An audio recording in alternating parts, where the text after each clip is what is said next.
Abu Zar G'iforiy shunday deyapti.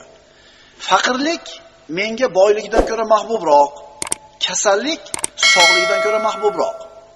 Abu Zar G'iforiy sahobalar ichidagi eng zohid, bir o'zini hayotini qattiq bo'lishiga intilgan kishilardan edi. Kasal bo'lganim yaxshi meni derdi. Chunki kasal bo'lganim gunohlarimni kechiradi. Kambag'al bo'lganim yaxshi boy bo'lgandan ko'ra. Chunki kambag'al bo'lsam dunyoga berilmayman derdi. Endi Ali ibn Abi Talib nima deyapti bu masalada? Alloh Abu Zarni rahmat qilsin dedi. Ammo men esa bunday deyman. Endi Ali ibn Abi Talib nima deydi bu masalada? Kim Alloh taolo unga tanlab bergan narsasiga haqiqiy ma'noda rozi bo'lsa, suyansa, boshqa narsani orzu qilmaydi. Ya'ni Alloh insonga bir kunni bergan, inson boshqa kunni orzu qiladi. Allohning taqdiriga haqiqiy rozi bo'lgan odam o'sha boshqa narsani orzu qilmay qo'yaveradi. Bugungi kuniga rozi bo'laveradi.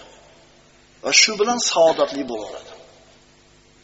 Ya'ni agar Alloh taolo unga sog'lik bergan bo'lsa, rozi. Kasal qilgan bo'lsa, bunga ham rozi. Boy qilgan bo'lsa ham rozi, kambag'al qilgan bo'lsa ham rozi. Tamomiy nima? Rozi. Ya'ni Allohning bergan kuni u uchun o'zi orzu qilayotgan kundan ko'ra mahbubroq bo'lishi kerak bo'ladi. Ali aytardi roziyallohu anhu, mana shunday bo'lish qazoi qadarga rozi bo'lishning chegarasi, haddi. Rozi bo'laylik kunimizga, birodarlar.